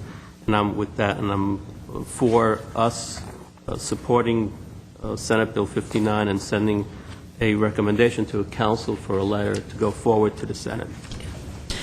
If we make the recommendation to council I just want to know how this, if we make the recommendation to council and council agrees to go forward with that, and they send the letter to Senator Evans, when it goes through, it's going through its process of the law being changed, is it Glendale City Council that's identified, or is the Commission on the Status of Women identified as it goes throughout? Chair Miller, the Commission on the Status of Women can definitely be identified, and the Commission would be sending the letter and also acknowledge that on behalf of the Commission on the Status of Women, and acknowledge your support in that as well. So the Commission's name will certainly be mentioned when the Council sends it. It will come from the City of Glendale and from the City Council, but acknowledging the Commission as well and your support. Also, just the last and final piece, as part of the due diligence on this, I want to thank Mrs. Baboumian for really reaching out to our police department. I also reached out to them, and we have full support in our recommendation. Of course, it would be up to City Council, but with that being said, do we have a motion to send this up to City Council? Oh, you made one? Can you restate it again? Well, I would move that we forward our recommendation for SB 59 to City Council. And a second? Seconded. And we're unanimous. All right. Thank you. Next item on it. Thank you, Ms. Baboumian. Next item on the agenda, please. At B is reports, information only, and at 1 is the Commission on the Status of Women's 2013 Master Calendar of Events. This is the regularly occurring master calendar, but clearly with the 2013 themes as discussed at the last Commission meeting, if there's any changes or additions, please let staff know. Okay.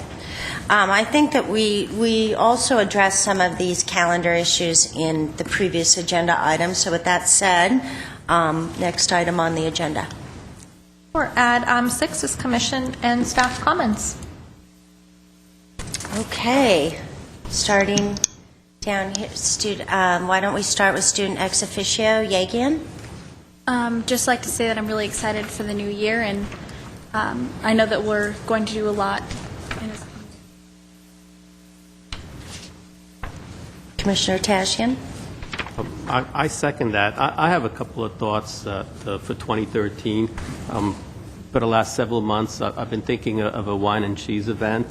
Unfortunately, it hasn't developed as well as I wanted to develop. There's a couple other events that I think we should. The goal is to get our name out. The goal is to espouse what we stand for in our community. And there's a couple other events that I'm interested in. One perhaps is some type of like a casino/bingo night. There's also an art fundraising event that I have I've thought about. Commissioner Tashian, I think where you're going with your comments, we would have to get these into a future agenda item. Beautiful, and that's the reason why I'm discussing it right now, is to perhaps put up before this commission at a future date. And we would welcome that. Commissioner Tashian, may I suggest that you propose future agenda items to the chair, and with the assistance of Ms. Powers, we can put that on a future agenda at an appropriate time. Okay, that's fine. Thank you. Thank you. Any other comments? Thank you. Vice Chair Burns? Happy New Year. That's short and sweet. I think. Your mic's not on. Your mic. Oh, good. Happy New Year. And I think that we all are looking forward to a wonderful year this coming year, and a very successful year. So, Happy New Year, everyone. Commissioner Devine, since you have a special closure this evening, would it be okay if I came back to you at the end? Of course. Thanks. Okay, student ex officio, Jerubian? First off, Happy New Year. Secondly, I actually would love to find out more about the human trafficking from Ms. Fenley, more information about it and what we can do to spread the word. And then also, I'm actually very excited for the Senate Bill 59 that we're supporting it. So I want to see where the results of that when we present it to the council. That's all I have to say. Great.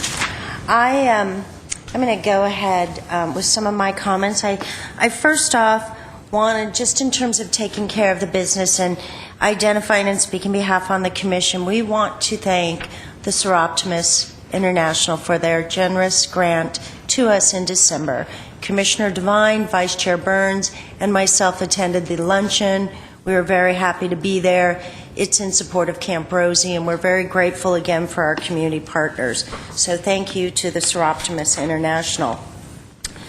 I also wanted to identify that January is Cervical Cancer Awareness Month, and the Office of Women's Health is sharing an announcement. It's from the California Health Collaborative, and they are proud to offer free cervical early cancer detection and education presentation throughout Los Angeles.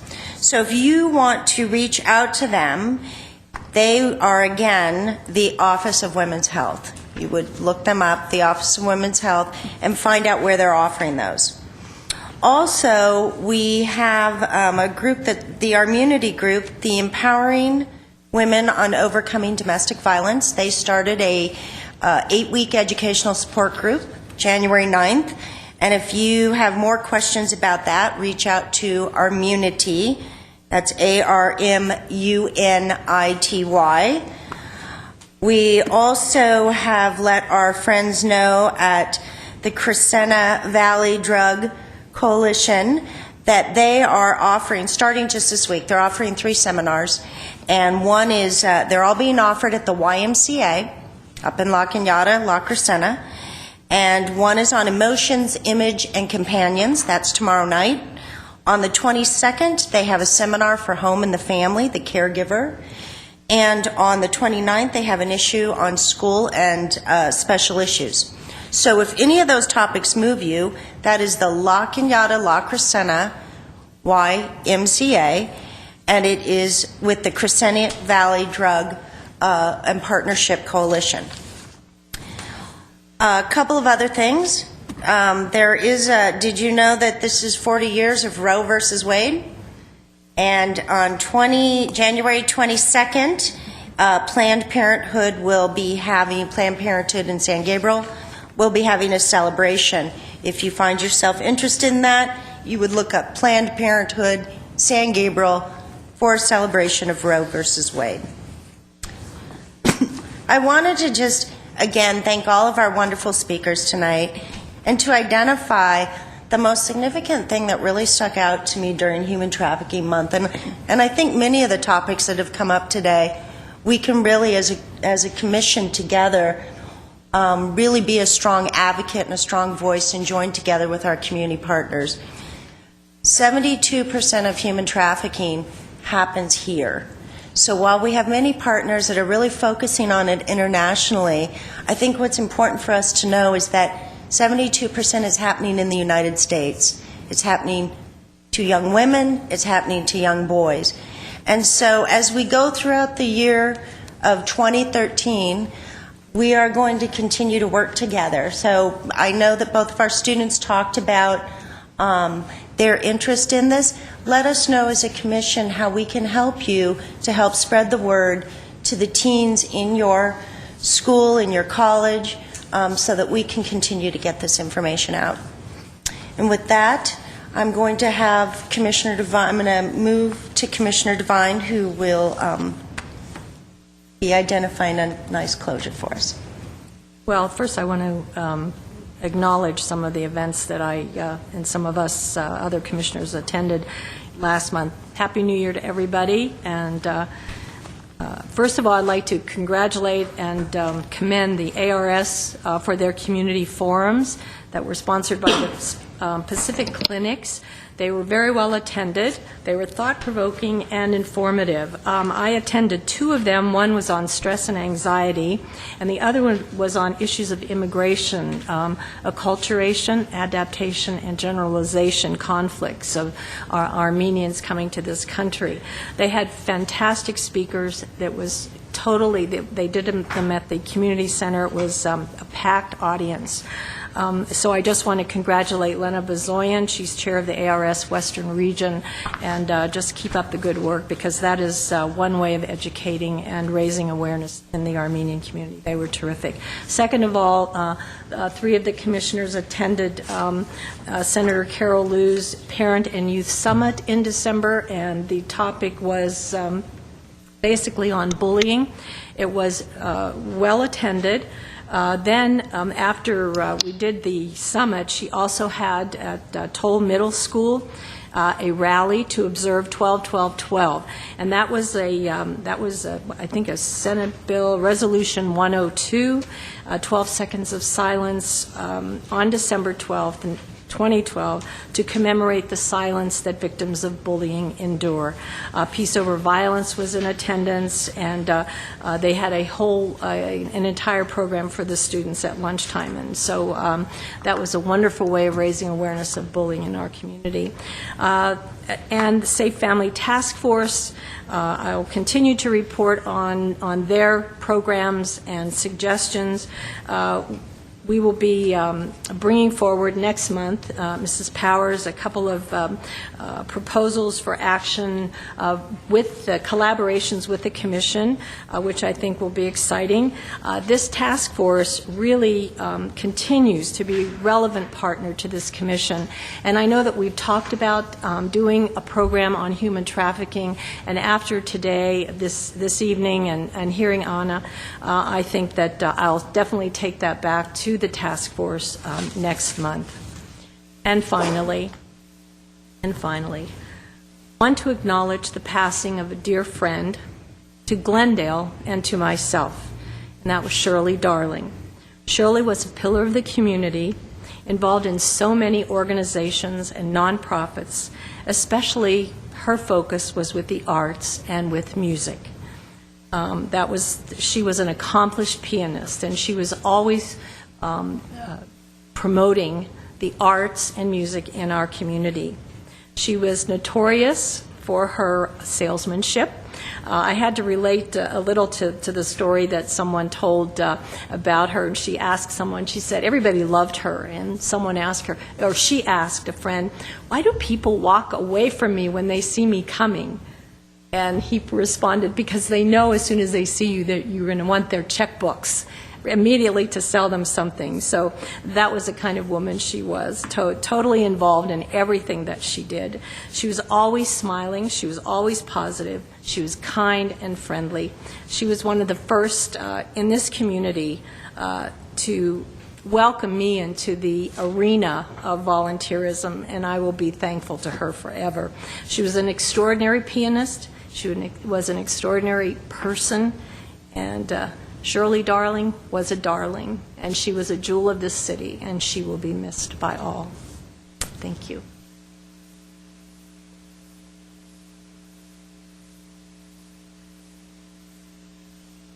No, thank you.